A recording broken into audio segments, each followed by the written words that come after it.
Hello and welcome back to my channel. Today I am going to be doing an interesting video. First off, happy 4th of July. I'm going to be telling you about the 8 books I read in June. It was a huge reading month for me, so yeah, hopefully you guys will enjoy. To start off, I actually DNF'd The One. That is the 3rd book in the selection series. I got a little over a third through it. This book is just following along in the selection, which is kind of like The Bachelor, where like the prince has to pick his future wife. All these women come and live in the castle and he gets to meet them and date them and everything.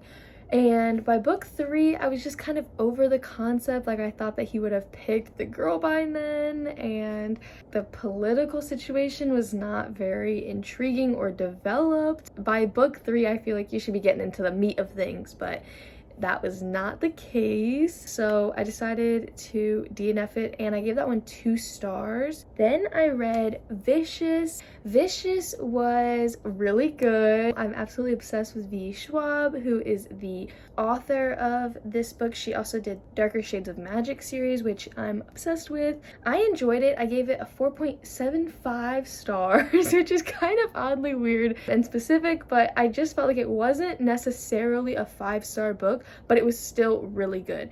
This book follows Victor and his roommate Eli, and it kind of goes in now's time as well as flashbacks. You meet like a whole set of characters, and the whole main thing about this is that Victor and Eli think that they have found a way to create superpowers, and so they go down this very dark path. It starts off with Victor breaking out of prison, so that kind of just shows. I'm not doing this book justice, but basically it's a like eerie kind of mystery suspense.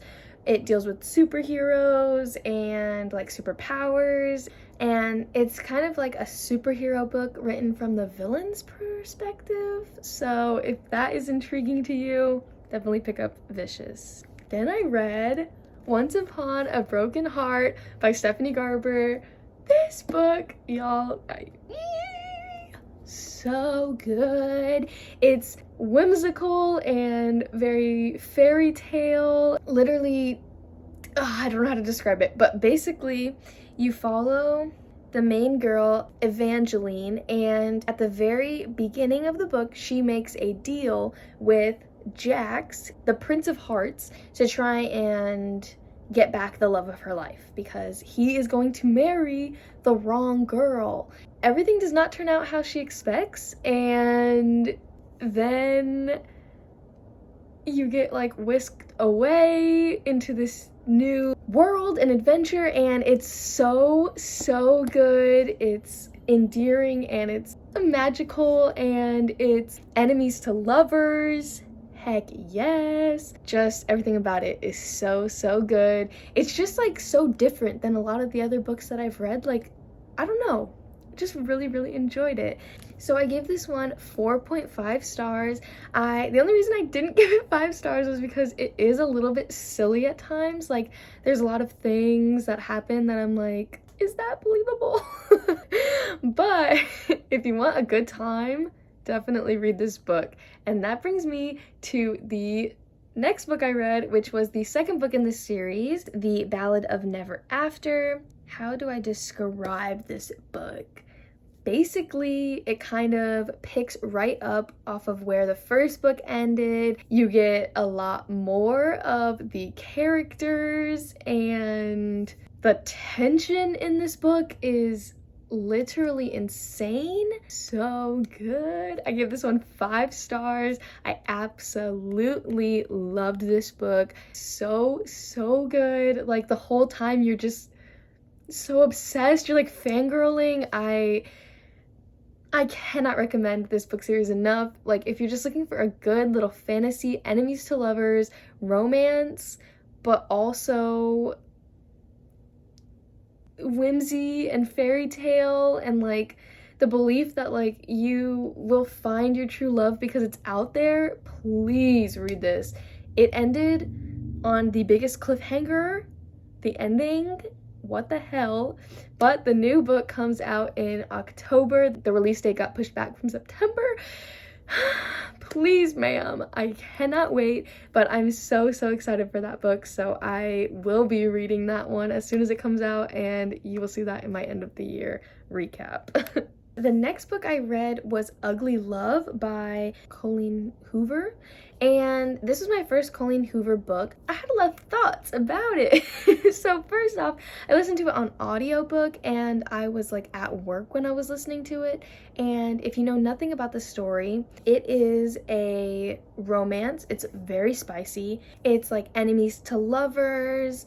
They make a pact. He's like low-key kind of sweet, but he's damaged. It read like a Wattpad story. Like, that's the only way to describe it. And so of course I'm obsessed with Wattpad books.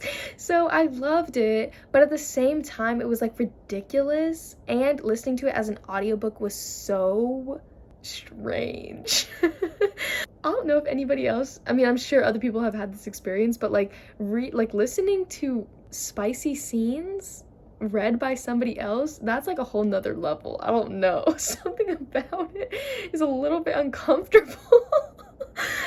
So I give this one 3 stars. There's also a scene at the end that really bothered me. I don't know.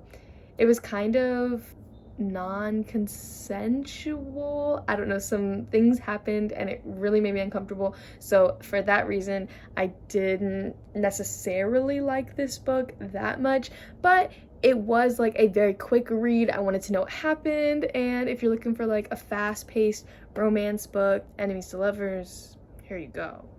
Remember, lots of spice. Then I read Love on the Brain by Hazelwood. This book is so cute. I read this one as an ebook and I like flew through it. I literally read it in like one day.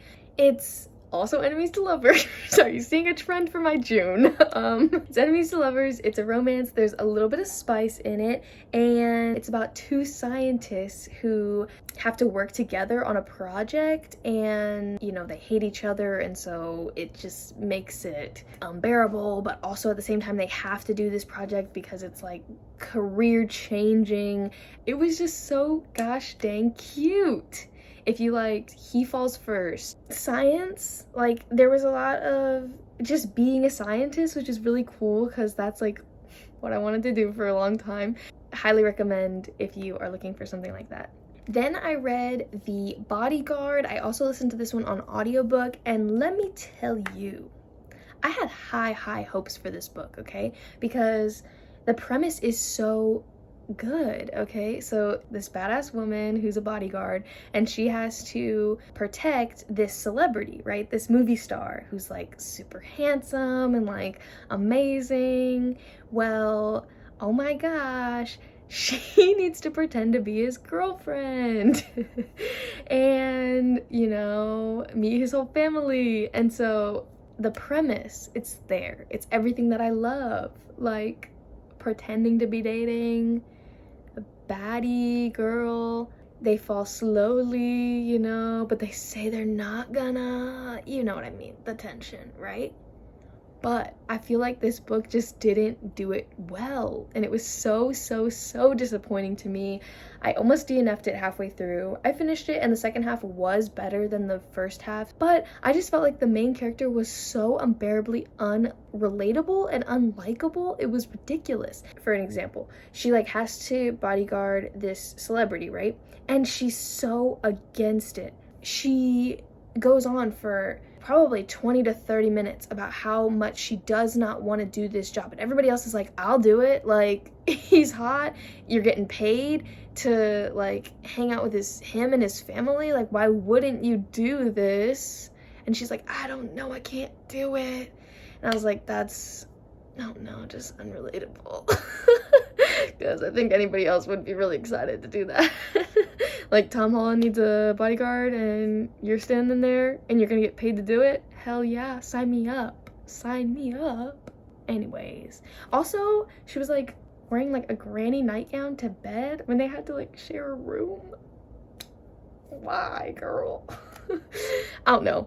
That one I gave 3 stars. The ending was better, so that was good. Finally, we're on book 8. I read 3 Dark Crowns by Kendra Blake. I was so excited for this book, and let me tell you, I did not like it.